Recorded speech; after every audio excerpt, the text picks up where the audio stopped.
Hello, start करते हैं। चलो, तो मैं हूं देवी सिंह। हम जो है ये हमारी एनसीईआरटी जो है 6 क्लास ज्योग्राफी की है। हम एसएसटी के पेपर 2 जो है सीसेट के लिए पढ़ना है। उसमें से जैसे कि पॉलिटी, हिस्ट्री और ज्योग्राफी। तो हिस्ट्री हमारे जो है 6 क्लास की एनसीईआरटी के 4 चैप्टर हो गए हैं। ये ज्योग्राफी है और ज्योग्राफी के अंतर्गत सबसे पहला है कि सौर मंडल पे क्या है भाई। सौर मंडल पे पृथ्वी।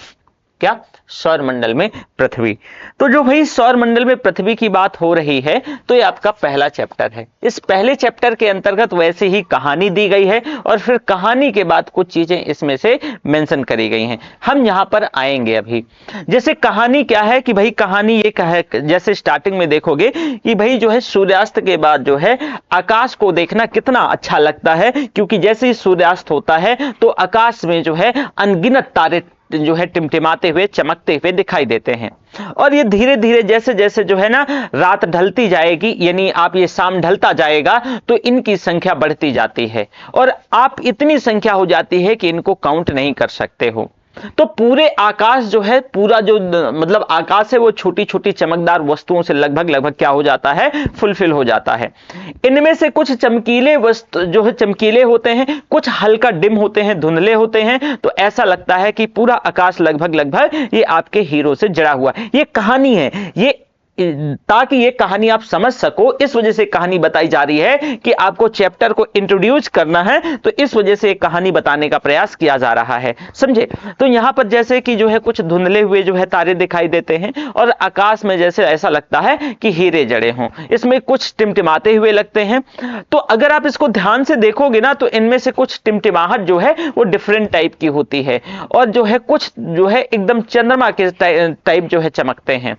तो यहां पर अब आगे कहानी बढ़ेगी कि भाई ये जो चमकीली वस्तुओं के साथ साथ लगभग आप डेली चंद्रमा को भी देखते हैं और चंद्रमा का जो आकार है ये अलग अलग स्थितियों में इसका जो साइज है घटता बढ़ता हुआ आप देखेंगे। अब कैसे घटता बढ़ता हुआ देखेंगे? आप चंद्रमा को कभी आकाश में एक जैसा नहीं पाएंगे। तो एक जैसे ना पाने का मतलब क्या है कि देखो, जब आप पूर्ण चंद्र को लगभग 1 महीने में, जब फुल मून होता है, जो पूर्ण चांद होता है, ये महीने में एक ही बार होता है।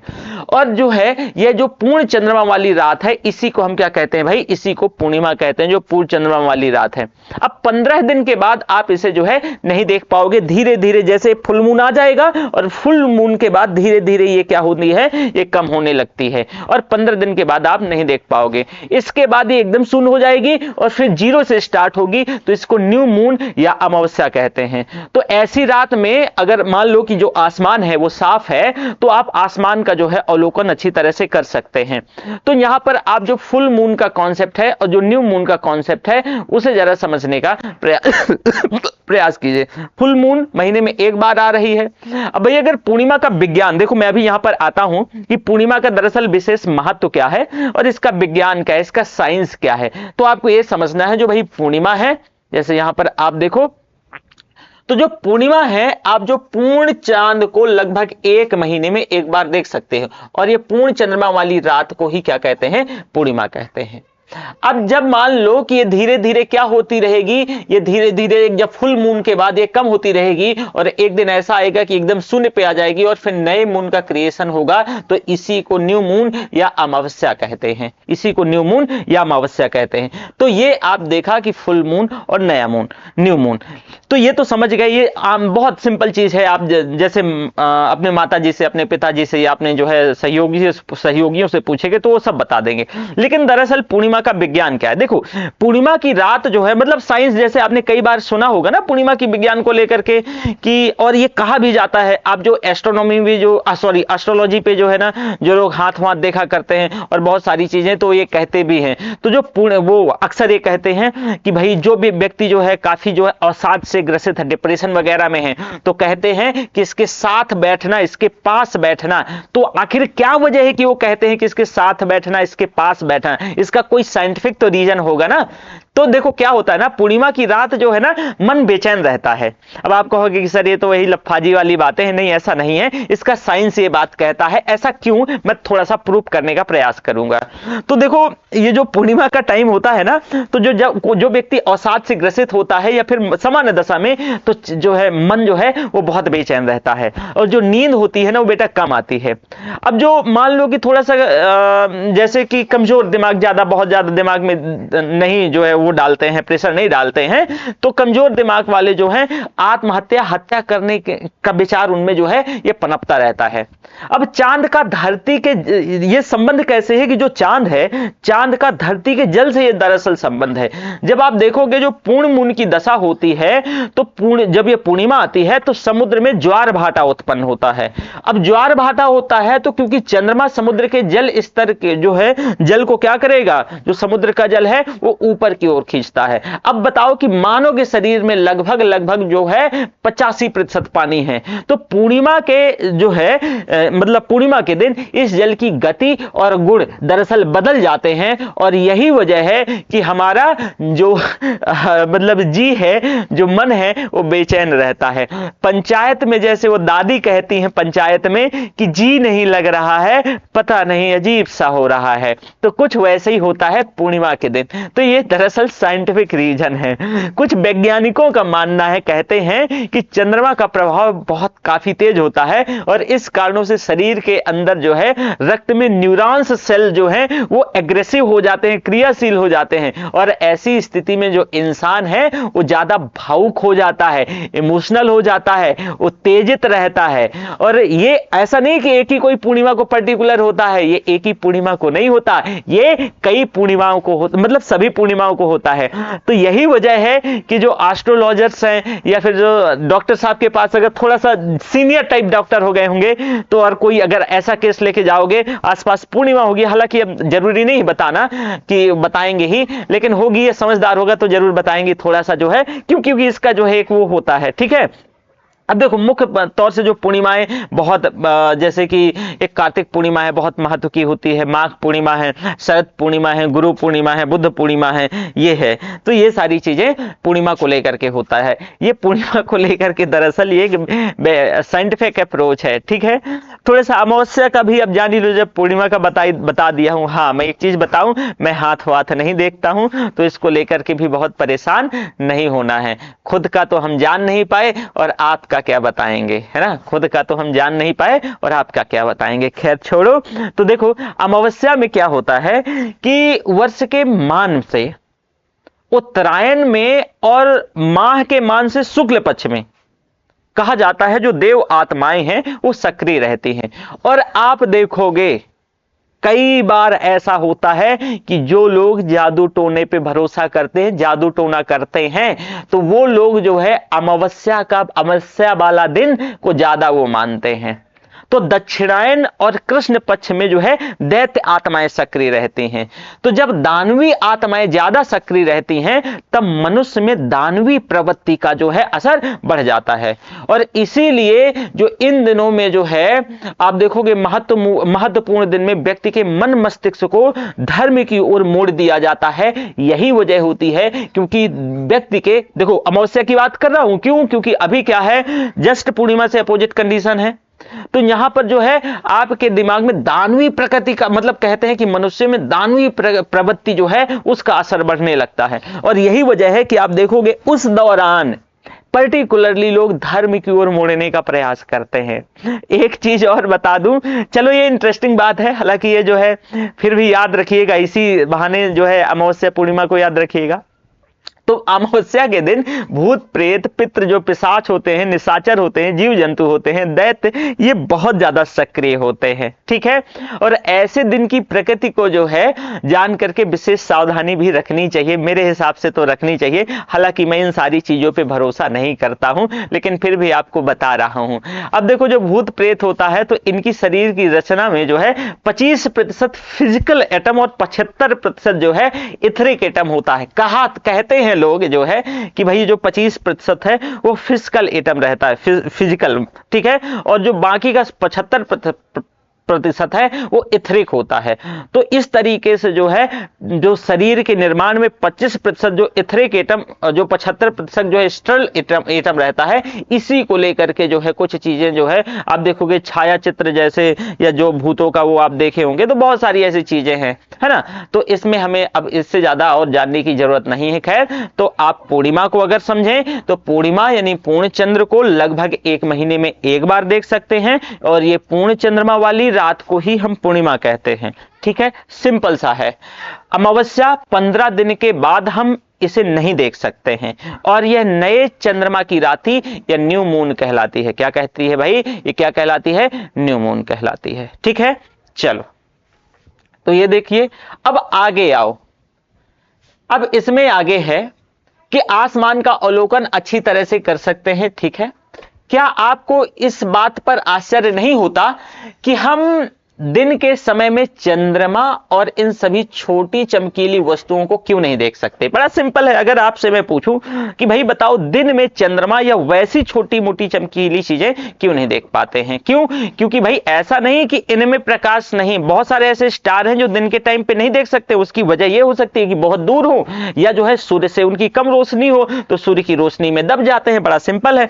आप सोचो कि एक जो है ना 10 वाट का एलईडी जला दो और एक जो है 500 वाट का एलईडी जला दो, आप खुद ही असर इसका जान जाओगे कि जो 10 वाट की एलईडी है आप दूर से देखोगे वो समझ ही नहीं आएगी। क्यों? क्योंकि उसका उजाला जो है 500 वाट की वो एलईडी क्या होगी? वो ढक ली होगी। वही दरअसल यहां पर कहा जा रहा है, क्योंकि सूर्य के अत्यधिक तेज प्रकाश के कारण रात के समय चमकने वाली वस्तुओं को हम क्या है नहीं देख पाते हैं, क्योंकि सूर्य का प्रकाश बहुत ज्यादा होता है। अब देखो, जो सूर्य है, चंद्रमा है, और ये सभी वस्तुएं, प्लीज नोटिस दिस पॉइंट, सूर्य, चंद्रमा और सभी वस्तुएं जो रात के समय आसमान में चमकती हैं, इन्हीं को बेटा खगोलीय पिंड कहते हैं।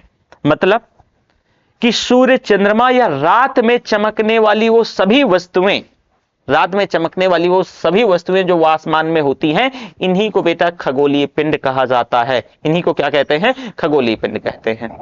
अब दरअसल इस पे आएंगे, खगोलीय पिंड क्या है। पहले थोड़ा सा जो है इसके बारे में देखो। खगोलीय पिंड जो है, इन्हीं को बेटा आकाशीय पिंड भी कहा जाता है, और इन्हीं को स्वर्गीय पिंड भी कहा जाता है। ये आपको इतना तो मतलब इतना नहीं पूछेगा, आपको जो है एनसीईआरटी 6 क्लास है, इतना डिटेल नहीं जाएगा, लेकिन जान लो। तो इन्हीं को जो है आकाशीय पिंड कहते हैं। अब वे वस्तुएं जो ब्रह्मांड में निवास करती हैं, जैसे सूर्य, चंद्रमा, ग्रह, सितारे, तारे, ये सभी जो है विशाल ब्रह्मांड का हिस्सा है, जिससे हम जो है क्या है, इसी में हम रहते हैं। और रात का आकाश अपने जो है असंख्य टिमटिमाते हुए बिंदुओं के साथ इन वस्तुओं से क्या होता है, सुशोभित होता है। तो जब एक दूरबीन के माध्यम से आप देखते हो तो आपको बहुत बढ़िया देखने को, आपका दिमाग एकदम जो है, दिल है वो मंत्रमुग्ध हो जाता है। ठीक है, तो ये जो है खगोलीय पिंड है। इसके साथ देखो कि कुछ खगोलीय पिंड, प्लीज नोटिस दिस पॉइंट। अब खगोलीय पिंडों में क्या क्या आता है? देखो, खगोलीय पिंडों के अंतर्गत अगर हम देखें तो खगोलीय पिंडों का वर्गीकरण कर सकते हैं। तो जो तारे हैं तो खगोलीय पिंडे ही जो उसके अंतर्गत आते हैं। जैसे आगे देखेंगे कि खगोलीय पिंड जो है बड़े आकार वाले और गर्म होते हैं। जो खगोलीय पिंड है ये बड़े आकार वाले और गर्म होते हैं। ये गैसों से बने होते हैं। किसे? गैसों से। और इनके पास जो है ऊष्मा और प्रकाश होता है, और जिसे ये बहुत बड़ी मात्रा में क्या करते हैं, उत्सर्जित करेंगे, बाहर निकालेंगे। और इन खगोलीय पिंडों को तारा कहते हैं। और सूर्य भी उसी का एक जो है, सूर्य भी एक तारा है। मतलब ऐसे समझो कि वैसे खगोलीय पिंड जिनके पास खुद की ऊर्जा है, खुद की ऊष्मा है, और वो अपनी ऊर्जा और ऊष्मा से प्रकाशित होते हैं, और उसी ऊर्जा को ये बहुत बड़ी मात्रा में उत्सर्जित करते हैं, वैसे खगोलीय पिंडों को तारा कहते हैं। वैसे खगोलीय पिंडों को जो है हम तारा कहते हैं। अब सूर्य भी क्या है? एक तारा है। सूर्य भी एक तारा है। इसको थोड़ा सा डिटेल में समझने का प्रयास करो। देखो, तारा जो है, तारे गर्म गैसों का एक बड़ी गेंद की तरह होते हैं, और इनका अपना स्वयं का प्रकाश होता है। अपने स्वयं के प्रकाश से उत्पन्न होते हैं, मतलब अपना ये स्वयं का प्रकाश उत्पन्न करते हैं। अर्थात आप ऐसा कह सकते हो कि अपना स्वयं का प्रकाश उत्पन्न करने में ये सक्षम है। अपने कोर में जो है हाइड्रोजन को हीलियम में बदल करके, इनके कोर में जो सेंटर है, तो हाइड्रोजन को ये हीलियम में बदल करके और यहीं से ऊर्जा उत्सर्जित करते हैं। तारे बहुत बड़े होते हैं, और इनमें सबसे इंपॉर्टेंट बात कि एक गुरुत्वाकर्षण खिंचाव भी होता है। और जो सूर्य है एक मध्यम आकार का तारा है, बहुत बड़ा तारा नहीं है, इससे भी बहुत बड़े तारे हैं। और ये जो तारों में जो ग्रेविटेशनल फोर्स है, जो खिंचाव है, जो गुरुत्वाकर्षण बल है, ये उस पूरे सिस्टम को क्या करता है भाई, बांध के रखता है। अब जैसे सूर्य की ही बात करें तो जो पृथ्वी पर जीवन को बनाए रखने वाली जो ऊर्जा है वो इसी से, सूर्य से ही मिलती है। अगर आप कह सकते हैं जो छूत किससे, सूर्य से ही मिलती है। देखो थोड़ा सा यहां समझने का प्रयास करो। एक तारे की उत्पत्ति और विनाश में तो मैं नहीं जाऊंगा क्योंकि ये फिर बहुत ज्यादा डिटेल हो जाएगा, ठीक है, कि एक तारे की उत्पत्ति कैसे होती है, इसका विनाश कैसे होता है, इसका जीवन चक्र क्या है। लेकिन हां थोड़ा सा मैं बताने का प्रयास करूंगा। देखो ये मत मानिएगा कि जो है ना सर 6 क्लास की एनसीईआरटी हमें इतना ज्यादा नहीं पढ़ना है। क्यों? क्योंकि मेरा मानना है आपको चीजें याद रह जाएंगी, क्योंकि सभी इन घटनाओं को एक कहानी नुमा में जोड़ के पढ़ाने का प्रयास करूंगा, ठीक है। और इसी वजह से मेरा मानना है कि मैं अपने जब लेक्चर डिलीवर करता हूं, एक्चुअल में आप जब आईआईटीज आईएम्स में जाते हैं ना, तो टीचर्स का काम ही होता है लेक्चर डिलीवर करना, ना कि जो है ना पीपीटी लगा के और जो है उस पे लिखते, उसी चीजों को लिखते जाना। ऐसे नहीं चलता है। देखो जब हम ज्यादा से ज्यादा चीजें जब डिलीवर करते हैं, बोलते हैं, तो कंटेंट बहुत ज्यादा हो जाता है और वही आपको एक्चुअल में लेके जाना होता है क्लासरूम में। इस वजह से मेरा जो हैबिट है मैं वैसे ही प्रयास करता हूं। हालांकि खास करके ह्यूमैनिटीज सब्जेक्ट में तो होना चाहिए। हाँ पीसीएम वगैरह में आपको बोर्ड की ज्यादा जरूरत है, हालांकि इसमें भी बोर्ड की जरूरत है, ऐसा नहीं कि बोर्ड की जरूरत नहीं है, ठीक है। चलो देखो आकाशगंगा के बारे में मैंने आपको नहीं बताया है, हालांकि आकाशगंगा अभी मैं आपको बता दूंगा आकाशगंगा क्या है, आगे आएगा आकाशगंगा के बारे में। तो आकाशगंगा के घूर्णन से जब आकाशगंगा घूमती है तो ब्रह्मांड में विद्यमान गैसों को मेघ जो है, जो गैसों का जो मेघ है वो प्रभावित होता है और इसके चलते गुरुत्वाकर्षण के कारण उनके केंद्र में न्यूक्लियर फ्यूजन होता है। मतलब वापस से सुनो, जब आकाश गंगाएं ब्रह्मांड में क्या करती हैं, जो गैसेस हैं तो ये घूमती हैं पूरे ब्रह्मांड में, तो गैसेस जो है वो गैसेस क्या होती हैं, इधर उधर होती हैं। और जो ग्रेविटेशनल फोर्स के कारण जो सेंटर है तो उस सेंटर में न्यूक्लियर फ्यूजन होता है। इसी को हिंदी में नाभिकीय संलयन कहते हैं।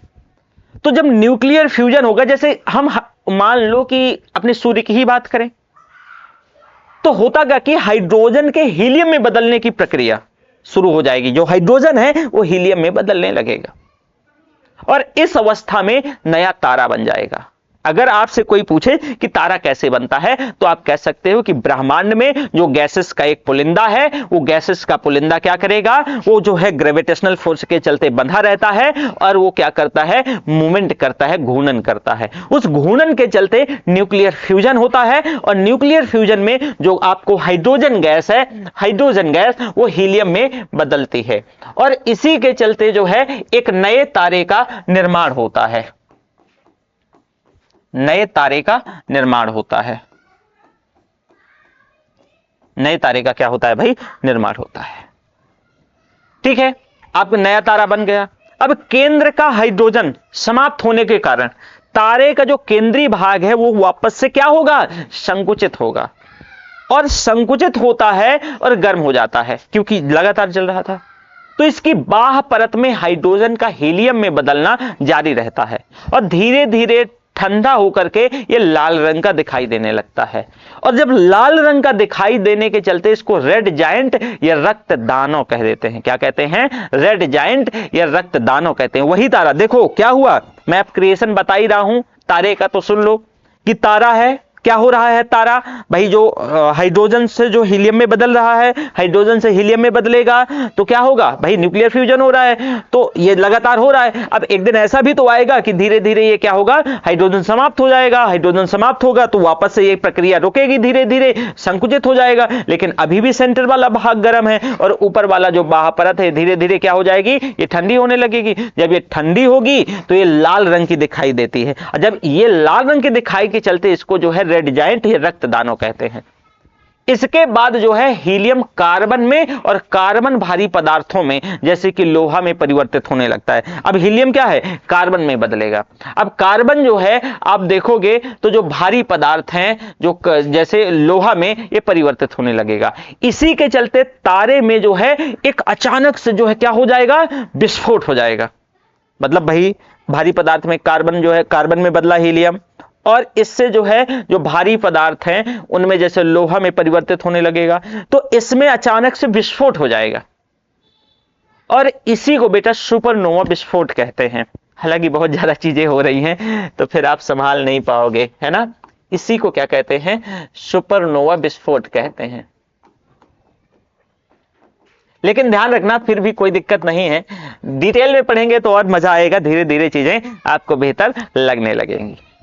अब यदि तारों का द्रव्यमान, please notice this point, 1.4 ms, यहां पर जो ms क्या है, अगर मान लो तारों का जो द्रव्यमान है 1.4 ms, आपको बताना है कि ms क्या है। तो ms सूर्य का द्रव्यमान है, दरअसल यहां पर सूर्य का द्रव्यमान है। तो अगर कोई तारे का द्रव्यमान इससे कम होता है, 1.4 ms से कम होता है, तो अपनी नाभिकीय ऊर्जा को खो करके जो श्वेत वामन या उसको व्हाइट ड्वार्फ में बदल देता है, और इसी को भाई जो है ना फॉसिल्स स्टार या जीवाश्म तारा कहते हैं। क्या कहते हैं, इसी को जीवाश्म तारा कहते हैं। देखो ऐसी बहुत सारी घटनाएं हैं कि रेड जायंट, फिर श्वेत वामन, काला वामन, सुपरनोवा, न्यूट्रॉन तारा, जो ब्लैक होल आप कह देते हो, कृष्ण छिद्र, नेबुला, ये घटनाएं हैं। धूल के फिर बादल बनेंगे, फिर जो है ग्लोबुला बनेगा, प्रोटोस्टार होगा, ये बहुत अलग अलग घटनाएं हैं। तो मुझे लगता है कि यहां पर हमें इतना डिटेल में तो पढ़ने की जरूरत नहीं है। तो वापस से, हालांकि आपको मैंने क्रिएशन बता दिया, जो आपको ये याद रखना है कि तारे का क्रिएशन कैसे होगा, तारा समाप्त कैसे होगा, ये भी मैंने आपको बता चुका हूं। अब देखो सूर्य भी एक क्या है भाई, तारा है। चलो बढ़िया है, बहुत बढ़िया। अब देखो जरा कि रात के समय चमकते हुए अनगिनत तारे सूर्य के समान ही हैं। जब रात में बहुत सारे तारे जो सूर्य के समान ही चमकते हैं, अब लेकिन वो बेटा हमसे बहुत ज्यादा दूर हैं, तो इसके चलते हम लोग उनकी ऊष्मा को, प्रकाश को बहुत ज्यादा फील नहीं कर पाते, महसूस नहीं कर पाते, और वो हमको छोटे दिखाई देते हैं। मोरल ऑफ द स्टोरी क्या है, जरा समझने का प्रयास करो। देखो प्रकाश में जो रात में आप देखते होंगे, बहुत सारे तारे आपको देखने को मिलते होंगे, उनमें से अगर आप देखोगे कुछ तारे बेटा ऐसे होते हैं जो सूर्य की ही तरह हैं, एकदम सूर्य की तरह, लेकिन वो बहुत दूर हैं। तो दूर होने के चलते उनकी ऊष्मा हम तक बहुत उतनी नहीं आ पाती जितनी कि सूर्य से आती है। और यही वजह है कि जब उतनी ऊष्मा नहीं आ पाएगी तो आप समझ रहे हो कि क्या हो सकेगा, क्या समस्या आनी है। एक मिनट रुकिएगा, क्या समस्या आ सकती है, मोबाइल चार्ज में लगाना पड़ेगा। चलो, तो आप समझ सकते हो। तो यही वजह है कि जो है कुछ तारे छोटे भी दिखाई देते हैं और दूर होने के चलते, जैसे आप ऐसे सोचो ना कि कोई चीज आपसे बहुत दूर है, जैसे पहाड़ में आपने कई बार देखे होंगे चलते वक्त कि कोई पहाड़ जो है बहुत दूर है तो छोटा दिखाई देता है, जैसे जैसे आप जाते हो तो बड़ा दिखाई देने लगता है।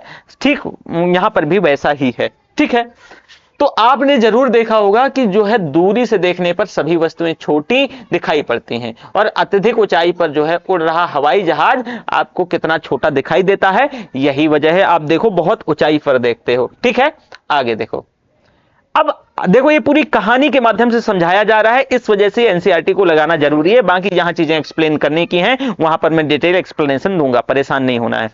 आगे है कि भाई रात के समय, रात में जो है आसमान की ओर देखते समय आप तारों के विभिन्न समूहों के द्वारा बनाई गई विविध आकृतियों को देख सकते हैं, और ये नक्षत्र मंडल कहलाते हैं। वापस से सुनो, रात्रि में आसमान की ओर देखते समय आप तारों के विभिन्न समूहों के द्वारा, तारों का विभिन्न समूहों के द्वारा बनाई गई जो है विभिन्न आकृतियों को देख सकते हैं, और ये नक्षत्र मंडल कहलाते हैं। मतलब क्या है कि निश्चित आकृति में स्थित तारों के समूह को, अगर आपसे पूछा जाए नक्षत्र क्या है, ठीक है, तो आप कह सकते हो कि निश्चित आकृति में स्थित तारों के समूह को नक्षत्र कहा जाता है। वापस से सोचो कि निश्चित आकृति में स्थित तारों के समूह को नक्षत्र कहा जाता है। नक्षत्रों में आपने सुना होगा वही नक्षत्र जो है, अगेन आप बोलते हैं कि अच्छा फला नक्षत्र जो है, तो जैसे मेघा, स्वाति, चित्रा, हस्त, विशाखा। आप ऐसे सुने होंगे जब बरसात में दादा लोग बात करते हैं कि अच्छा मेघा है तो पानी, मेघा तो बहुत बरसेगी, बोलते हैं ना। अच्छा, गरज रहा होता है तो बोलते हैं स्वाति तो है, जब पपीहा बोल रहा होता है तो कई बार सुने होंगे कि यार स्वाति तो बरसात ही नहीं करती है, तो उसी नक्षत्र की बात दरअसल हो रही है। तो निश्चित आकृति में स्थित तारों के समूह को नक्षत्र कहते हैं। उनमें से बहुत सारे ऐसे जो है ना, इनकी संख्या भाई, नक्षत्रों की संख्या कितनी, 27 है। कितनी, 27 मानी गई है। अभी भारतीय मनीषियों ने अभिजीत नामक 28वें नक्षत्र की भी कल्पना करी है। अभिजीत नामक लास्ट में जो है, तो 27 है, लेकिन अभी नई कल्पना है कि भाई 28 नक्षत्र है। ठीक है, बहुत बढ़िया। तो ये आपने देखा। अब आरसा मेजर या बिग बियर इसी प्रकार का भाई क्या है, एक नक्षत्र मंडल है। ये भी देखो। अब बहुत आसानी से पहचान में आने वाला नक्षत्र मंडल सप्तऋषि। सप्तऋषि यानी सप्त मतलब 7 ऋषि। तो ये 7 तारों का दरअसल एक क्या है, समूह है, जो कि नक्षत्र मंडल आरसा मेजर का भाग है। ये किसका भाग है, ये समूह नक्षत्र मंडल आरसा मेजर का। तो अपने परिवार या पड़ोस में किसी जो है बड़े व्यक्ति से कहिए कि आपको उसको जो है इसका दर्शन कराए। जरा दरअसल यहां पर इस चित्र में ध्यान से देखिए, और इस चित्र में आपको जो है ना नॉर्थ स्टार जो है देखना है। यहां पर देखो, सप्तऋषि और ध्रुव तारा, इसी को जो है सप्तऋषि और ध्रुव तारा कहते हैं। उत्तर में एक टिमटिमाता हुआ तारा यहां पर आपको दिख पा रहा होगा। 7 यहां पर तारे हैं, 3 लाइन पर होते हैं, 1 2 और ये तीसरा, और 4 यहां पर इसके जो है ना इस साइड पर होते हैं। ये जो आप देख पा रहे हैं ये वाले जो है ये तारे। ठीक है, देखो तारामंडल जो है आकाश में पाए जाने वाले तारों में कुछ तारे जो है बहुत सुंदर आकृति के रूप में होते हैं, और इन आकृतियों को ही हम तारामंडल कह देते हैं। जैसे यहां पर जो है कि आकाश में जो पाए जाने वाले जो तारों में कुछ तारे बहुत सुंदर हैं, सुंदर आकृति के हैं और सुंदर आकृतियों के रूप में व्यवस्थित हैं, तो इन आकृतियों को हम तारामंडल कह देते हैं। अब जैसे जो सप्तऋषि जो इसकी बात हो रही है, तो ये सप्तऋषि इसी प्रकार का है, ओरियन है, हरक्यूलिस है, तो ये सभी तारामंडल हैं। अब अंतरराष्ट्रीय खगोलीय संघ के अनुसार इनकी संख्या जो तारामंडल की वो 88 मानी गई है। इनमें जो है सेंटरस सबसे बड़ा तारामंडल है, जो है सेंटोरस। सेंटोरस कहते हैं या सेंटोरस कहते हैं, ध्यान रखिएगा, सबसे बड़ा तारामंडल है। ओके, चलो आगे चलते हैं। अब आप आसमान में आपको अधिक तारों और ग्रहों और नक्षत्र मंडलों को दिखाएंगे अगर किसी व्यक्ति से आप कहेंगे। वही फिर आगे कहानी है कि भाई प्राचीन समय में, एंशिएंट एज में ही नहीं बल्कि आज भी ऐसा होता है, और मैं आपको इससे जोड़ के कहानी बताऊंगा, पहले इसे देख लो।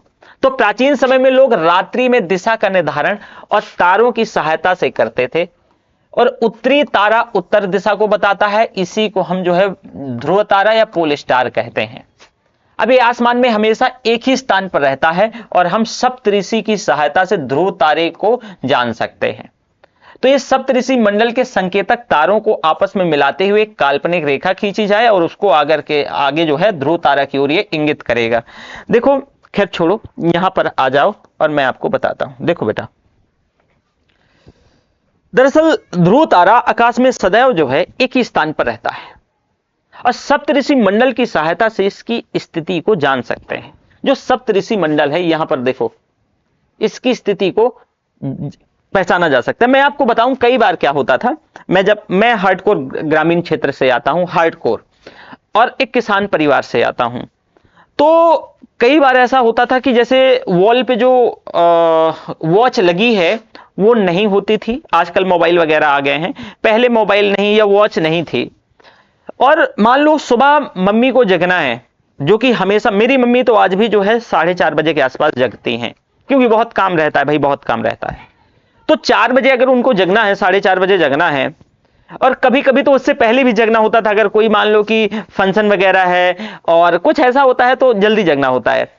तो कई बार ऐसे कुछ काफी वैसी भी हो गई, मतलब कुछ चीजें हुई, मैं आपको डिस्कस करूंगा। तो सबसे पहले ये देखा जाता है कि अच्छा चलो जो है ना, पोल देखो, नॉर्थ उत्तर ध्रुव तारा देखो, उनको ध्रुव तारा नहीं, उसको वो अपनी भाषा में कुछ कहते हैं, पर वो देखते हैं कि अच्छा उसके आधार पे वो जो है टाइम का निर्धारण भी पता कर लेते हैं। अब मुझे पता नहीं वो कैसे, उनका एक आइडिया है।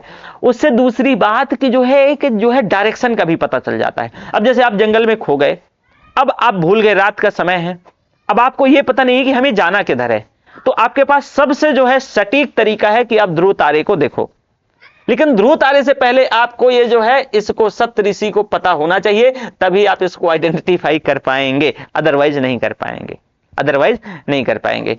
तो ये होता है महिलाओं को लेकर के, जो उनको एक आइडिया रहता है, और आपको भी आप मम्मी वगैरह से पूछेगा तो बहुत बढ़िया से इस चीज को बताएंगी।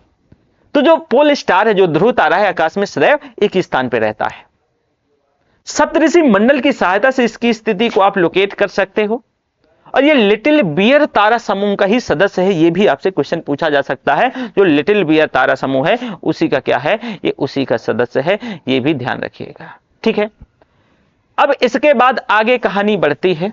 जब आगे कहानी बढ़ती है तो फिर आगे देखो कहां बढ़ेगी। हां, अब आते हैं आगे। कुछ पिंडों में अपना प्रकाश और ऊष्मा नहीं होते, वही कुछ खगोलीय पिंड, ये सब खगोलीय पिंड थे ना रात में जो चमक रहे थे, तो कुछ में खुद का अपना प्रकाश और ऊष्मा नहीं होती, और ये तारों के प्रकाश से ही अपने को क्या करते हैं, प्रकाशित करते हैं। तो ऐसे पिंडों को क्या कहते हैं भाई, ग्रह कहते हैं। वापस से सुनो, कहा जा रहा है कि वैसे खगोलीय पिंड जिसमें खुद की ऊष्मा नहीं है, खुद की ऊर्जा नहीं है, बल्कि वह जो है तारों की ऊष्मा से खुद को प्रकाशित करते हैं, वैसे पिंडों को ग्रह कहते हैं या प्लैनेट कहते हैं। दरअसल ये जो प्लैनेट शब्द है ना, ये अंग्रेजी में जो प्लैनेट इसको कहते हैं, ये ग्रीक भाषा का शब्द है, और ये प्लेनेटाइज शब्द से क्या है, बना है। प्लेनेट किससे आया है, प्लेनेटाइज से, और इसका मतलब ही होता है परिभ्रमक या जो है घूमने वाला, चारों तरफ चक्कर लगाने वाला। तो हम जो है, ये जो एक ग्रह है, जो पृथ्वी जो है, अगर आप कह सकते हो जिसमें हम रह रहे हैं, ये एक ग्रह है, और ये अपना संपूर्ण प्रकाश और ऊर्जा कहां से लेगी, ये सूर्य से लेती है। और जो पृथ्वी के सबसे नजदीक का तारा है, ये सूर्य ही, और पृथ्वी को बहुत जो है अधिक दूरी से, जैसे कि चंद्रमा से देखने पर यह चंद्रमा की ही तरह चमकती हुई प्रतीत होती है। अगर आप दूर से पृथ्वी को देखोगे तो ये चंद्रमा की तरह आपको जो है देखती हुई प्रतीत होगी। मोरल ऑफ द स्टोरी क्या है कि प्लेनेट के बारे में बताया गया है। प्लेनेट की क्वेश्चन आपसे ऐसे बनेगा कि इसकी खुद की ऊर्जा होती है, तो नहीं, प्लेनेट की खुद की ऊर्जा नहीं होती है। यह अपने तारों से, जो स्टार होते हैं, उन्हीं से ऊर्जा लेता है, और उन्हीं की ऊर्जा में अपने आप को क्या करता है, चमकाता है। तो ये समझो, इसका खुद का कुछ नहीं है, ये दूसरे से अपना काम चला रहा होता है, ठीक है। प्लेनेट शब्द, प्लेनेटाइज, जो प्लेनेट शब्द है प्लेनेटाइज से आया है। प्लेनेटाइज ग्रीक भाषा का शब्द है, और इसका मतलब ही होता है परिभ्रमक या घूमने वाला, और पृथ्वी भी हमारा एक प्रकार से जो है प्लेनेट है, ठीक है। चलो अब यहां पर जरा देखने का प्रयास करो। ये देखो, ये सूर्य है भाई, ऐसे जो है बहुत सारे प्लेनेट हैं। पहले हम आएंगे कि सौरमंडल क्या है। देखो, सूर्य के थोड़ा सा समझो, मैं सन के बारे में बताऊं, इसके बाद हम आएंगे आगे, क्यों सूर्य की संरचना थोड़ा बहुत तो पता होना चाहिए ना, नहीं ऐसे कैसे काम चलेगा। तो सौरमंडल जो है, सूर्य के गुरुत्वाकर्षण के चलते, यानी सूर्य के गुरुत्व के द्वारा एक ऑर्बिट में बने पिंडों की संरचना को सौरमंडल कहते हैं। वापस से सुनो, सेंटर में क्या है, सूर्य है, और इसके चारों, भाई सूर्य का एक ग्रेविटेशनल फोर्स है, तो उस ग्रेविटेशनल फोर्स के चलते जो ये पिंड हैं, ये चारों ओर चक्कर लगा रहे हैं। तो इन्हीं पिंडों को, ये जो पिंड हैं, ये चार बंधे हुए हैं, तो इन्हीं सभी को, यानी सूर्य के गुरुत्व के द्वारा एक ऑर्बिट में बंधे पिंडों की संरचना, हम उन्हीं को सौरमंडल कह देते हैं, उन्हीं को सौरमंडल कह देते हैं। अब सौरमंडल में सूर्य जो है और इसके जो 8 ग्रह हैं, सौरमंडल में कौन कौन है, सूर्य है और 8 ग्रह हैं, और उनके उपग्रह हैं, उनके फिर जो है क्षुद्र ग्रह भी हैं, और उनके जो है उल्काएं भी हैं, उल्का पिंड भी है। सौरमंडल का जो व्यास है ना बेटा, डायमीटर, इंटरेस्टिंग पॉइंट है, क्वेश्चन बन सकता है। जो सौरमंडल का जो व्यास है, वो 1179 करोड़ किलोमीटर है व्यास सौरमंडल का, आप समझो। और इसका लगभग 99.9% द्रव्यमान वो सूर्य में निहित है। किसमें, सूर्य में निहित है। तो सबसे पहले आओ बाबू, हम सूर्य के बारे में डिस्कस करेंगे। किसके बारे में, फिर हम एक एक तारे के बारे में डिस्कस करेंगे, परेशान नहीं होना, थोड़ा सा सूर्य के बारे में डिस्कस कर लेते हैं, इतना तो हमें डिस्कस करना चाहिए। क्यों? क्योंकि भाई इसके बारे में पूछा गया है तो थोड़ा सा होनी चाहिए। सूर्य हमारी आकाश गंगा में स्थित एक तारा है जिसे हर सौरमंडल का जनक कहते हैं। वापस से सुनो, सूर्य हमारी आकाश गंगा में स्थित, जो आकाश गंगा है उसमें स्थित एक स्टार है, तारा है, जिसे हम सौरमंडल का जनक कहते हैं, मुखिया है। सूर्य का जो रेडियस है, रेडियस मतलब त्रिज्या, वो 6.96 इंटू 10⁵ किलोमीटर है। मतलब ऐसे समझो, यहां पे देख बना देता हूं कि ये सूर्य है भाई, ठीक है, ये क्या है, सूर्य है। तो जो सूर्य की जो रेडियस है, जो त्रिज्या है, क्या है, त्रिज्या है, ये कितनी है, 6.96 इंटू 10⁵ किलोमीटर, ये इसकी त्रिज्या है। आप इसके बाद इसके जो है व्यास का अंदाजा लगा सकते हैं, क्योंकि त्रिज्या का दुगना होता है। सूर्य की जो वर्तमान आयु है वो 4.7 अरब वर्ष है, और ये अपने अक्ष पर 7 डिग्री कोण बनाते हुए पश्चिम से पूरब की ओर घूमता है। वापस से सुनो, सूर्य भी घूमता है, मतलब ये जो सूर्य है, वापस से सुनना है इसको ध्यान से, इसका आयु 4.7 अरब वर्ष है, इतनी इसकी आयु है, इतनी इसमें ऊर्जा है। इसके बाद ये खत्म हो जाएगा, डिटेल में पढ़ेंगे हम जब आगे की क्लासेस में कि कैसे खत्म होगा। हालांकि मैंने आपको बताया कि कैसे कोई स्टार खत्म होता है, लेकिन इसका भाई ये कितना 4.7 अरब वर्ष है। अब कहा जा रहा है ये जो सूर्य है ये 7 डिग्री कोण बनाते हुए पश्चिम से पूरब की ओर घूमता है।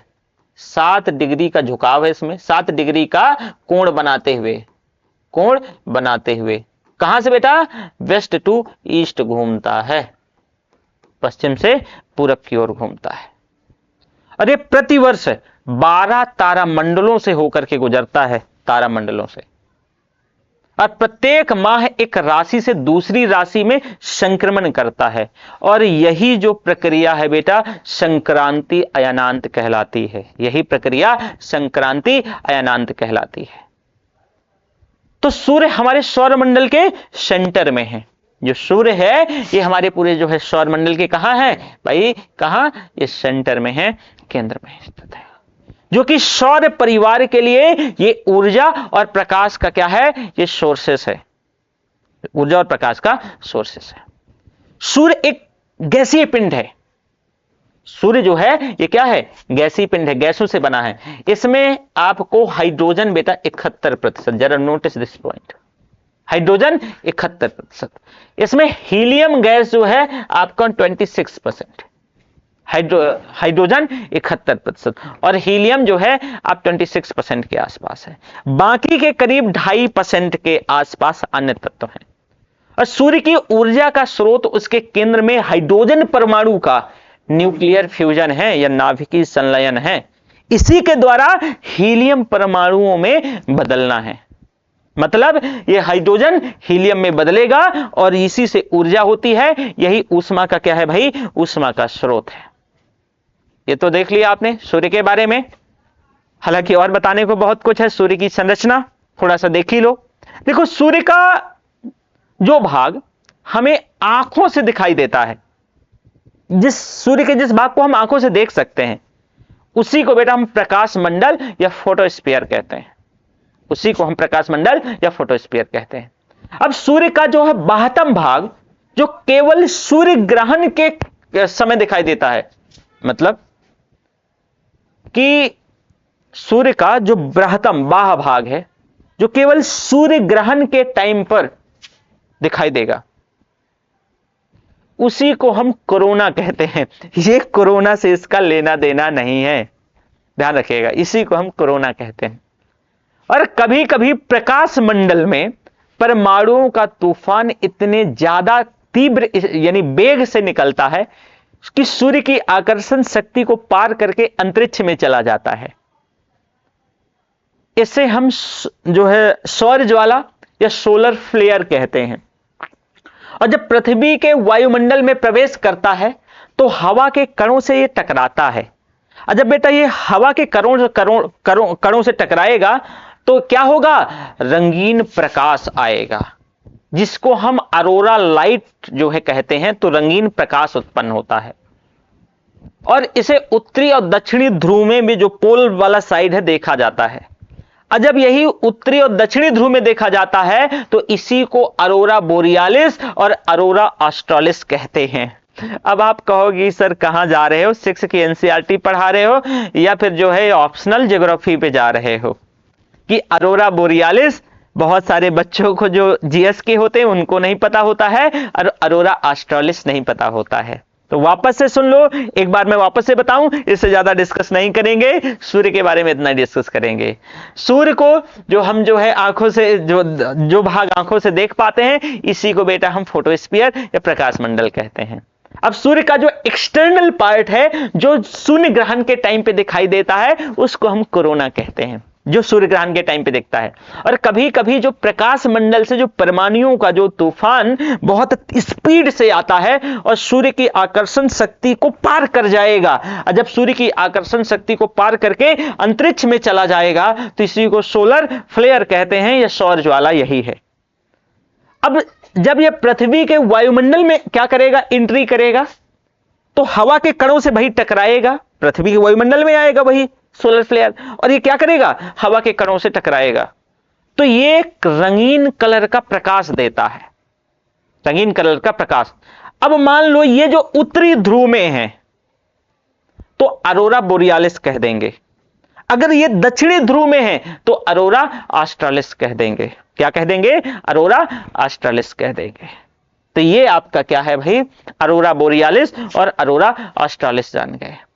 अब सौर ज्वाला जहां से निकलती है, जो सौर ज्वाला है, वहां काले धब्बे देखने को मिलते हैं और इन्हीं को बेटा सन स्पॉट या सौर कलंक कहते हैं।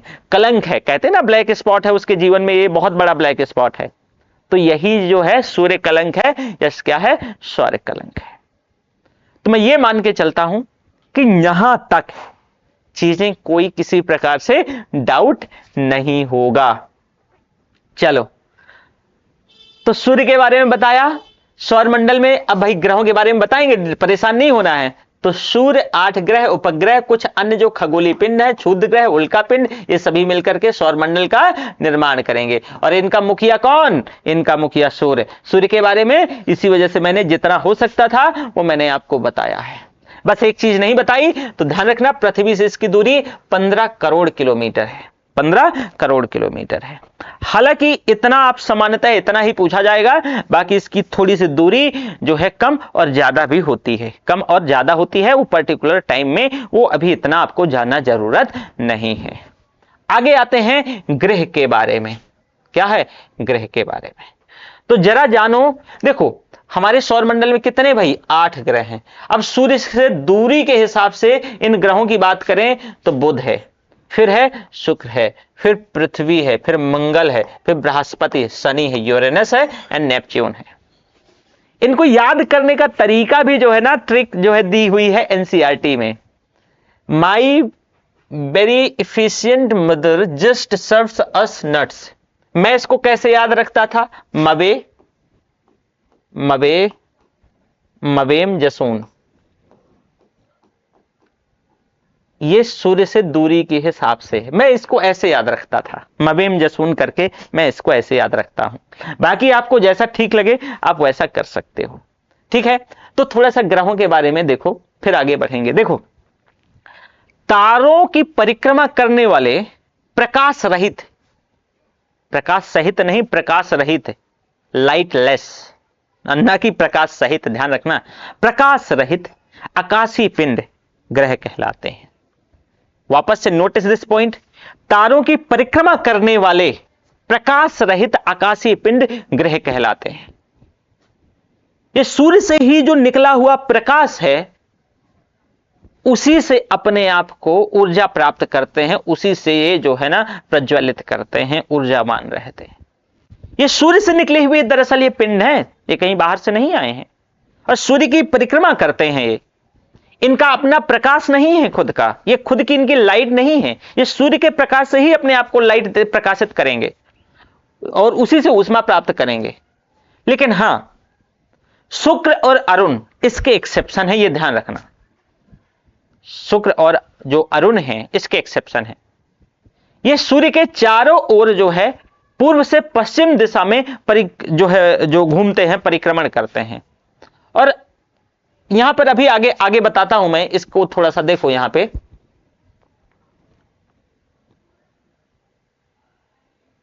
शुक्र आपको ये दिख रहा है और यहां पे देखो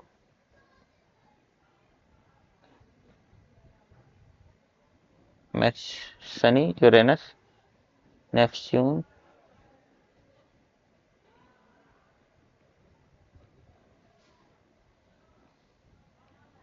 पृथ्वी, मंगल, बुध, अरुण, ये। तो आपको यहां पर अगर आप देखेंगे तो जैसे शुक्र और अरुण इसके एक्सेप्शन है। आंतरिक ग्रहों में जो कुछ इनर प्लैनेट होते हैं, कुछ आउटर प्लैनेट होते हैं। तो आंतरिक ग्रहों के अंतर्गत जो इनर प्लैनेट है, बुध, शुक्र, पृथ्वी और मंगल आते हैं। यह भी क्वेश्चन पूछा जाता है। बुध, शुक्र, आप देखो ना, ये बेल्ट देखो, बुध है, शुक्र है, पृथ्वी है और मंगल है। ये इनर बेल्ट है, इसके अंदर ये आंतरिक ग्रह कहलाते हैं। ये देख पा रहे होंगे आंतरिक ग्रह, ये शुद्ध ग्रह पट्टी है।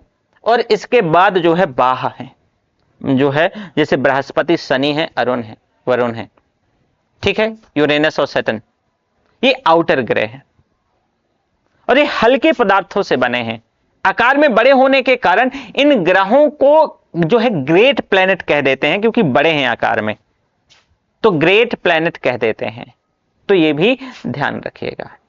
अब भाई सौर मंडल का सबसे जो बड़ा ग्रह है वो बृहस्पति है, जुपिटर है। ये सौर मंडल का सबसे बड़ा ग्रह है। ये देखो आप, ये सबसे बड़ा ग्रह है बृहस्पति। सबसे छोटा जो ग्रह है ये आपको बुध है, सबसे छोटा। मरकरी सबसे छोटा, ये भी पूछा जा सकता है। और सौरमंडल के ग्रहों का सूर्य से जो बढ़ता हुआ क्रम है वो याद रखिएगा, ये आपके इस एग्जाम में पूछा जा सकता है। ठीक है, बहुत बढ़िया। थोड़ा थोड़ा मैं इन ग्रहों के बारे में बता दूं आगे, हालांकि इसमें से लिखा है लेकिन फिर भी मैं जो है थोड़ा थोड़ा बता देता हूं, है ना। सूर्य के बारे में बता दिए हैं, चलो इसमें है या नहीं है, अच्छा थोड़ा बड़ा, बहुत नहीं है, थोड़ा थोड़ा है, इसमें तो बिल्कुल भी नहीं है। चलो फिर भी मैं बता देता हूं, परेशान नहीं होना क्योंकि उस पर लिखा हुआ है। देखो भाई, थोड़ा सा बुध के बारे में जानो। बुध जो है सूर्य का सबसे निकटतम है और सौरमंडल का सबसे छोटा ग्रह है। ये 88 दिनों में सूर्य की परिक्रमा पूर्ण कर लेता है। यहां पर जैसे कि मेंशन भी है, यहां पर आप देखो कि इसको 88 दिन लगते हैं। देखो सूर्य के चारों ओर परिक्रमण 88 दिन में, और अपने अक्ष पर जो है ये 59 दिन में परिक्रमण करता है अपने अक्ष पर। तो ये भी ध्यान रखिएगा। सूर्य और पृथ्वी के बीच में होने के कारण बुध और शुक्र को आंतरिक या जो है इंटीरियर प्लैनेट भी कह देते हैं। वापस से सुनो, इंटीरियर और इनर प्लैनेट में अंतर है। कहते हैं कि भाई जो है ये सूर्य और पृथ्वी के बीच, आप देख लो ना कि जो है ये सूर्य और पृथ्वी के बीच है। ये भाई सूर्य हो गया और ये पृथ्वी हो गया, ठीक है। ये तो सूर्य और पृथ्वी के बीच जो बुध और शुक्र की बात हो रही है, किसकी बात हो रही है? बुध और शुक्र की। तो सूर्य और पृथ्वी के बीच जो है होने के चलते इनको इंटीरियर प्लैनेट कह देते हैं। वायुमंडल यहां नहीं है, इसके चलते बुध पर जीवन नहीं संभव है, क्योंकि वायुमंडल ही नहीं है। क्योंकि यहां दिन बहुत ज्यादा गर्म होते हैं और रातें बर्फीली होती हैं। तो इसका जो तापांतर है आप देखोगे वो सभी ग्रहों में सबसे ज्यादा है, और यहां का तापांतर करीब 560 डिग्री सेंटीग्रेड है। तापांतर कैसे निकालते हैं? जो हाईएस्ट टेम्परेचर लोवेस्ट टेम्परेचर के अंतर को तापांतर कहते हैं। तो सबसे ज्यादा तापांतर कहां? बुध का। कितना? 560 डिग्री सेंटीग्रेड। क्यों? क्योंकि यहां पर जो है वायुमंडल एग्जिस्ट नहीं करता है। बुध का एक दिन पृथ्वी के दिन के 90 दिन के बराबर होता है, जो बुध का एक दिन होता है। पृथ्वी के 90 दिन अर्थात 3 माह और बुध का 1। इसका जो मास है यह पृथ्वी का 1/18वां भाग है। इतना डिटेल जाना नहीं था, लेकिन फिर भी सुन लो। बुध के सबसे पास से गुजरने वाला जो है कृत्रिम उपग्रह मैरिनर है, मैरिनर 10। इसके द्वारा जो है लिए गए चित्रों से पता चलता है कि भाई जो है जो चित्र मतलब वो ली गई है, तस्वीर ली गई है, तो पर्वत, क्रेटर, मैदान, इसका जो है ये सारी चीज देखने को मिलती है। दूसरा इंपॉर्टेंट बात, इसका कोई उपग्रह नहीं है, ये भी ध्यान रखिएगा। बात आती है शुक्र पे, तो सूर्य के चारों ओर परिक्रमण 255 दिन में लगाता है और अपने अक्ष पर 243 दिन में लगाता है। ठीक है, पृथ्वी पे सूर्य का जो है परिक्रमण 365 दिन में और घूर्णन 1 दिन में। मंगल सूर्य के चारों ओर परिक्रमण 687 दिन में और घूर्णन 1 दिन में। चंद्रमा की संख्या क्या है इसकी? 2 है। ठीक है, और यहां पर जो है जो पृथ्वी पर चंद्रमा 1 है, तो ये भी ध्यान रखिएगा। ये सभी क्या है? इनर प्लैनेट हैं। इसके बाद बृहस्पति की बात आती है, तो एक परिक्रमण 11 साल में लगाता है और 11 साल 11 महीने में लगभग 12 साल में, और अपने अक्ष पर जो है ये 9 घंटे 56 मिनट में। इनकी जो संख्या है चंद्रमा की वो 53 है। शनि के बारे में, सूर्य के चारों ओर एक परिक्रमण 29 साल 5 माह में लगाता है। घूर्णन 10 घंटे 40 मिनट में। चंद्रमा की संख्या 53 है। वहीं यूरेनस की बात करें तो परिक्रमण 84 साल में लगाता है। घूर्णन 17 घंटे 14 मिनट में लगाता है। लगभग 27 सूर्य के चारों ओर इसकी जो है लगभग जो चंद्रमा की संख्या है 27 है। नेपच्यून की बात करें तो सूर्य के चारों ओर एक परिक्रमण 64 दिन में लगाता है। अपने अक्ष पर 16 घंटे 7 मिनट। चंद्रमा की कुल संख्या 13 है। ये इनके बारे में थोड़ा थोड़ा ये ध्यान रखिएगा, यहां से क्वेश्चन बन सकता है, क्योंकि ऑलरेडी एनसीईआरटी ने मेंशन किया है, तो क्वेश्चन पूछने में उसको थोड़ा सा भी जो है दिक्कत नहीं होगी। तो वही यहां पर मेंशन किया गया है।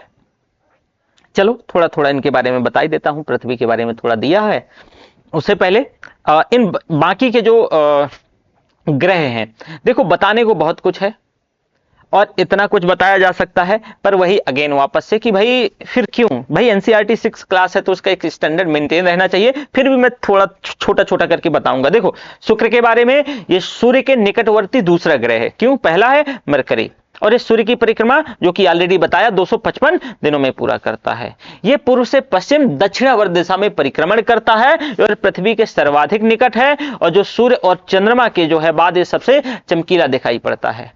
इसी को बेटा सांझ का तारा कहते हैं, यह भी ध्यान रखिएगा। वेनस को, शुक्र को सांझ का तारा कहते हैं। ठीक है, तो यह भी ध्यान रखिएगा। इवनिंग स्टार, और इसको मॉर्निंग स्टार भी कहते हैं। तो भोर का तारा, सांझ का तारा, क्योंकि यह शाम को पश्चिम दिशा में और सुबह बेटा पूरब दिशा में दिखाई देता है। यही वजह इसको सूर्य शाम का तारा और भोर का तारा कह देते हैं। अब आकार और द्रव्यमान में पृथ्वी से थोड़ा ही कम होने के कारण पृथ्वी की जुड़वां बहन कहलाता है, क्योंकि बहुत ज्यादा नहीं, थोड़ा सा आकार में कम है और थोड़ा सा भार में कम है, तो पृथ्वी की जुड़वां बहन है। शुक्र के वायुमंडल में बेटा CO2 बहुत ज्यादा है, 90 से 95% है, और यही वजह है कि प्रेशर कुकर की दशा उत्पन्न होती है। यहां पर प्रेशर, क्योंकि बताओ ना 90 से 95% जो है CO2 है, और बुध के समान इसका कोई भी उपग्रह नहीं है, तो ये ध्यान रखिएगा।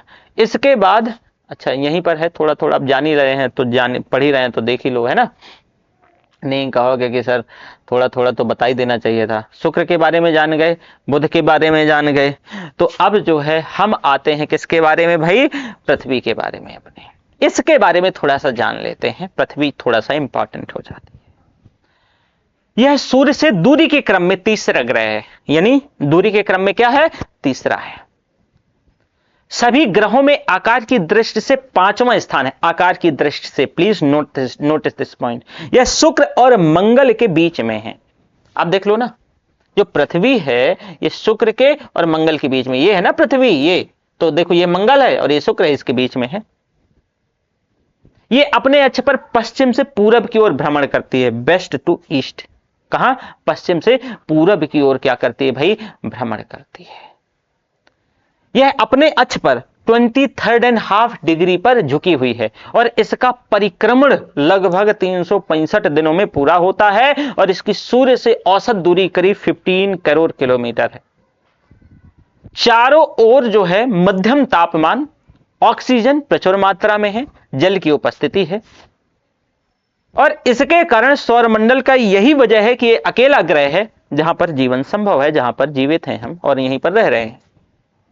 अगर आप स्पेस में जाओगे तो यहां से जल की अधिकता इतनी ज्यादा है, 71% जल है, तो उसके चलते ये नीला दिखाई देता है और यही वजह है इसको हम जो है ब्लू प्लैनेट या फिर नीला ग्रह भी कह देते हैं पृथ्वी को। ध्रुवों के पास जो है ये जो अर्थ है थोड़ा सा जो है फ्लैट है, चपटी हुई है, भूओब है। इसके पृथ्वी के आकार को भाई इसी वजह से हम पर्टिकुलर आकार है तो भूओब कह देते हैं, जियोइड। और पृथ्वी का जो है एकमात्र प्राकृतिक उपग्रह है क्या है? चंद्रमा। क्या है? चंद्रमा। ठीक है, पृथ्वी के बारे में जान गए। एक चीज और मैं बताना चाहता हूं, गोल्डीलॉक जोन, गोल्डीलॉक क्षेत्र। गोल्डीलॉक क्षेत्र किसी सौरमंडल के तारे या सूर्य से वह निश्चित दूरी होती है, मतलब सूर्य से ही हम कहेंगे, जहां स्थित ग्रहों का तापमान जीवन के लिए उपयुक्त होता है और ग्रह की सतह पर तरल जल पर्याप्त मात्रा में मौजूद होता है। ऐसे क्षेत्र को गोल्डीलॉक जोन या गोल्डीलॉक क्षेत्र कहते हैं। गोल्डीलॉक जोन या गोल्डीलॉक क्षेत्र कहते हैं। तो ये आपने थोड़ा सा पृथ्वी के बारे में जान लिया है। ठीक है, पृथ्वी में बताने को मैंने बताया बहुत कुछ है, लेकिन जितना महत्वपूर्ण है उतना हम जानेंगे। मंगल के बारे में जानो। ये जो मंगल है ना, देखो ये सूर्य से दूरी के क्रम में पृथ्वी का चौथा बड़ा ग्रह है, चौथा ग्रह है, दूरी के क्रम में, बड़ा नहीं कहेंगे। यह सूर्य की परिक्रमा 687 दिनों में करता है और मंगल ग्रह सौरमंडल का दूसरा सबसे छोटा ग्रह है, जिसका आकार पृथ्वी का लगभग आधा है। मंगल जो है ग्रह की सतह पर आयरन ऑक्साइड क्या बोलेंगे? Fe2O3 है ना, यही होगा ना, केमिस्ट्री मेरी बहुत बढ़िया थी। तो Fe2O3 की अधिकता होने के कारण ये लाल रंग का जो रेड कलर है उसका दिखाई देता है। आयरन ऑक्साइड है ना बेटा, तो ये लाल रंग का दिखाई देता है आपका मंगलवा। और यही वजह है जब लाल रंग का दिखेगा तो रेड प्लैनेट कह लो, अगर कोई नीला रंग का दिख रहा था पृथ्वी तो उसको ब्लू कह रहे थे, तो इसको रेड कह लो, यही वजह है, कहते भी है। ग्रह पर वायुमंडल यहां पर बहुत विरल है। इसकी घूर्णन गति पृथ्वी की घूर्णन गति के ही लगभग समान है। फोबोस और डिमोस मंगल के दो उपग्रह हैं। डिमोस जो है सौरमंडल का सबसे छोटा उपग्रह है और इस ग्रह को सबसे ऊंचा पर्वत जो है निक्स ओलंपिया है, जो कि एवरेस्ट से कहा जाता है लगभग 3 गुना बड़ा है निक्स ओलंपिया। तो यह भी ध्यान रखिएगा। तो ऐसे में फिर आगे आते हैं, भाई मंगल हो गया तो बृहस्पति के बारे में थोड़ा जान लो, है ना, बृहस्पति के बारे में भी जानना पड़ेगा। यह सौरमंडल का सबसे बड़ा ग्रह है, यह ध्यान रखना है इसमें। इस सूर्य की परिक्रमा करीब जो है ना 12 साल में लगभग 11.9 बता ही चुका हूं। इसके 95 उपग्रह हैं, बहुत ज्यादा हैं, जिसमें से जो गैनीमीड है, गैनीमीड सबसे बड़ा है।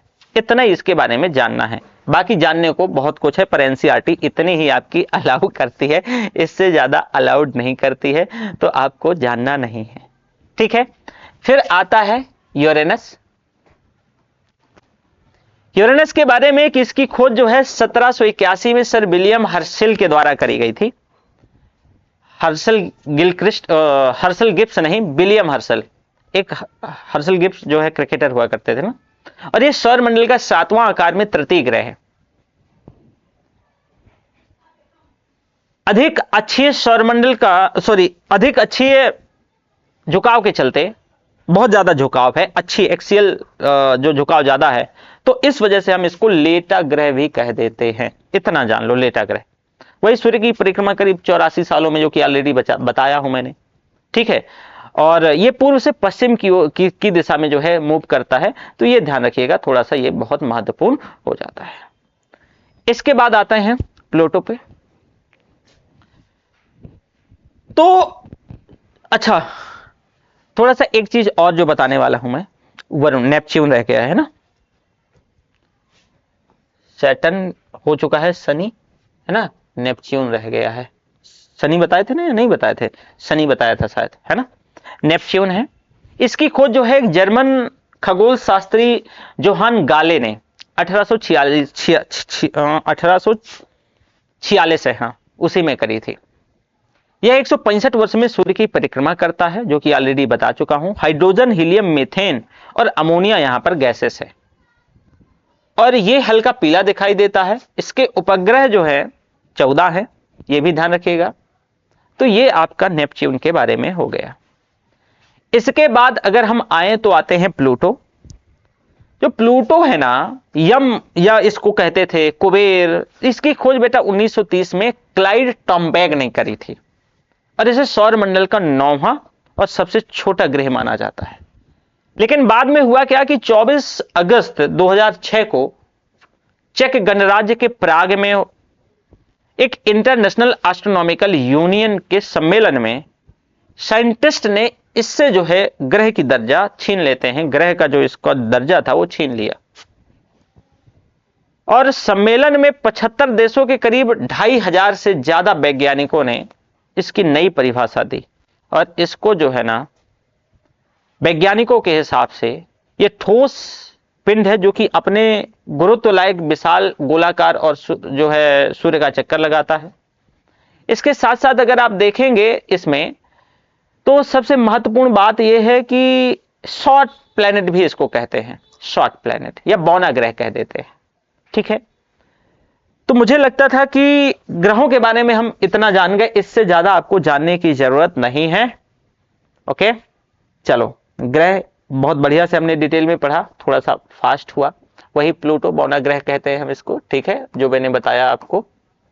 आगे तो पृथ्वी के बारे में ऑलरेडी बताया है ना, थोड़ा सा चंद्रमा के बारे में बता देते हैं। पृथ्वी के बारे में हो गया ना, चलो क्लियर है। चंद्रमा के बारे में देखो, हमारी पृथ्वी के पास केवल एक ही उपग्रह है, और इसका व्यास पृथ्वी के व्यास का केवल 1/4 है। ये इतना बड़ा इसलिए होता दिखाई देता है क्योंकि जो है ये हमारे ग्रह से अन्य खगोलीय पिंडों की अपेक्षा पास में है, और इसका डिस्टेंस 3,84,000 किलोमीटर है। और आप पृथ्वी से सूर्य और चंद्रमा की दूरियों की तुलना इससे कर सकते हैं। बस चंद्रमा के बारे में जानने को इतना ही था। एक चीज और, चंद्रमा पृथ्वी का एक चक्कर 27 दिनों में लगाता है, और लगभग इतने ही समय में ये अपने अक्ष पर एक चक्कर भी पूरा करता है, और इसके चलते जो है पृथ्वी से हमें चंद्रमा का केवल एक ही भाग दिखाई देता है। और चंद्रमा की परिस्थितियां जीवन के लिए अनुकूल नहीं है, और इसकी सतह पर पर्वत, मैदान, गड्ढे जो कि चंद्रमा की सतह पर छाया बनाते हैं, और पूर्णिमा के दिन चंद्रमा पर इसकी छाया को देखा जा सकता है। ये वैसे ही कहानी है। खैर छोड़ो, हम आते हैं उपग्रह सैटेलाइट पर, फिर चंद्रमा पर भी आएंगे, परेशान नहीं होना है। देखो, ये वो आकाशीय पिंड हैं जो अपने अपने ग्रहों की परिक्रमा करते हैं, और अपने ग्रह के साथ सूर्य की भी परिक्रमा करते हैं।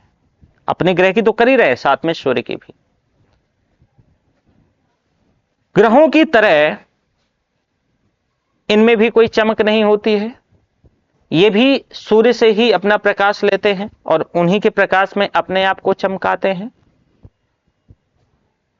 ग्रहों के समान इनका उपग्रहों का भ्रमण पथ जो है पैराबोलिक होता है। पैराबोलिक आपने मैथमेटिक्स 12th में पढ़ा होगा, परवलयाकार, तो ये भी ध्यान रखिएगा।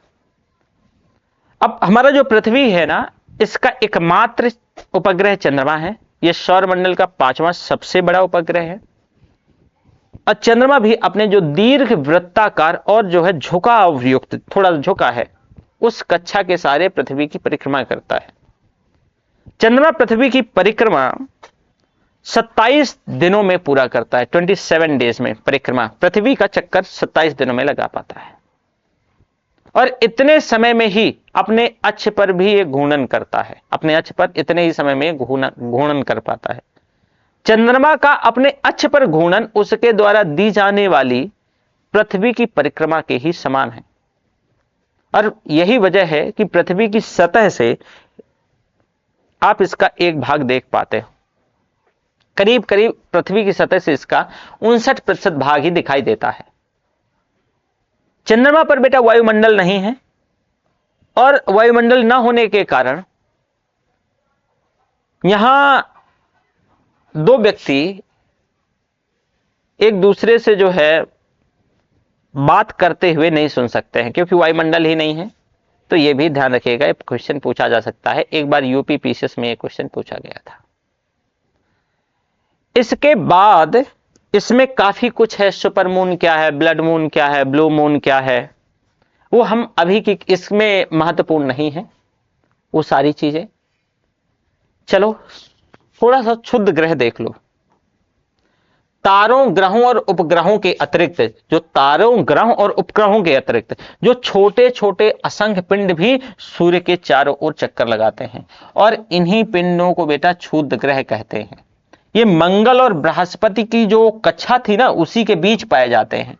और वैज्ञानिकों के अनुसार क्षुद्र ग्रह जो है ग्रहों का ही भाग है, जो कि बहुत वर्ष पहले विस्फोट के बाद ग्रहों से टूट करके क्या हो गए थे, अलग हो गए थे। मोरल ऑफ द स्टोरी क्या है यहां पर क्षुद्र ग्रह को लेकर, क्षुद्र ग्रह को लेकर के देखो, यहां पर जो कहा जा रहा है कि जो क्षुद्र ग्रह हैं ये सूर्य के ही तरह, तारों, ग्रहों, उपग्रहों के ही, उनके अतिरिक्त ये छोटे छोटे पिंड हैं और ये सूर्य के ही चारों ओर चक्कर लगाते हैं। ये खास करके वो जो बीच वाली पट्टी, क्षुद्र ग्रह पट्टी आपको दिखाया था ना, वहीं किसके बीच, मंगल और बृहस्पति के बीच पाए जाते हैं, उसके बीच पाए जाते हैं। तो ये भी आपको क्या करना है, ध्यान रखना है, ठीक है। इसके साथ साथ यहां पर एक दूसरा है, आपको पढ़ना है उल्का पिंड। उल्का पिंड क्या है, ये अंतरिक्ष में तीव्र गति से घूमते हुए अत्यंत छोटे ब्रह्मांडीय पिंड हैं, धूल और गैस से बने हैं। और ये पिंड जब वायुमंडल में इंटर करते हैं तो पृथ्वी के ग्रेविटेशनल फोर्स के कारण तेजी से पृथ्वी की ओर खींचे चले जाते हैं। अब जब वायुमंडल में ये इंटर करेंगे तो भाई घर्षण होगा, फ्रिक्शन होगा।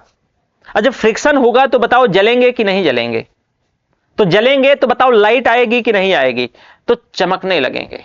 जब चमकने लगेंगे तो लाइट आएगी, तो इसी को जो है शूटिंग स्टार या टूटता हुआ तारा कहते हैं।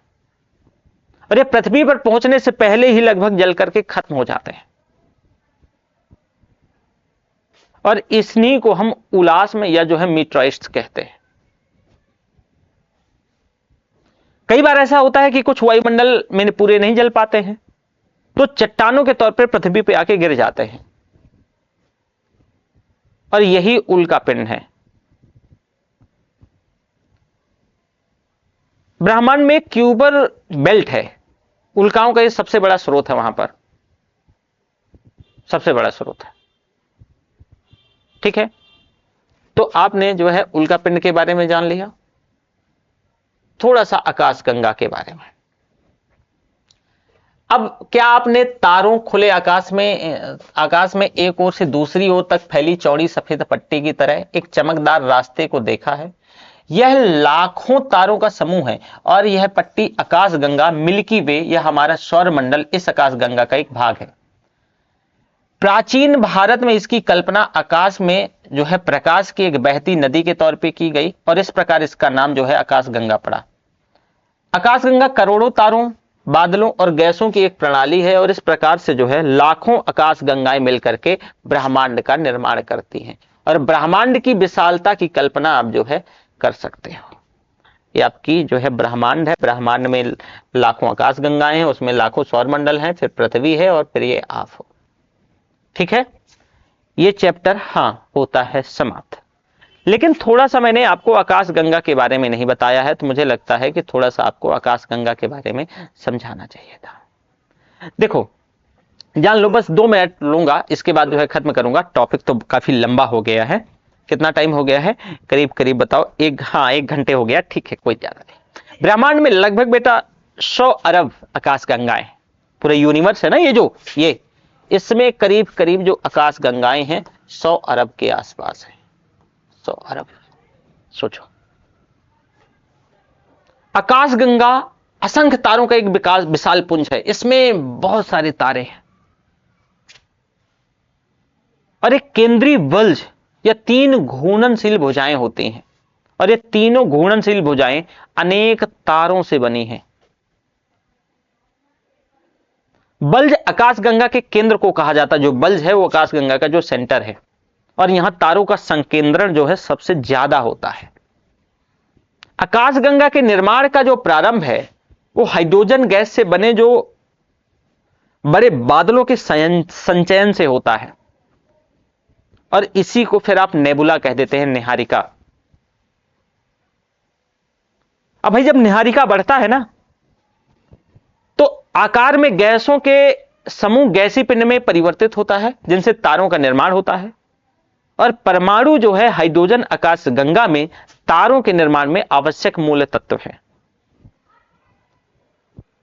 तो प्रत्येक आकाश गंगा में लगभग 100 अरब तारे होते हैं, और आकाश गंगाओं का जो प्रतिसरण है, वो लगातार जो फैलाव है वो बढ़ता जा रहा है। तो आज की क्लास यहीं तक। 6 क्लास की एनसीईआरटी का जो चैप्टर पहला था वो आपने क्या कर लिया, कंप्लीट कर लिया।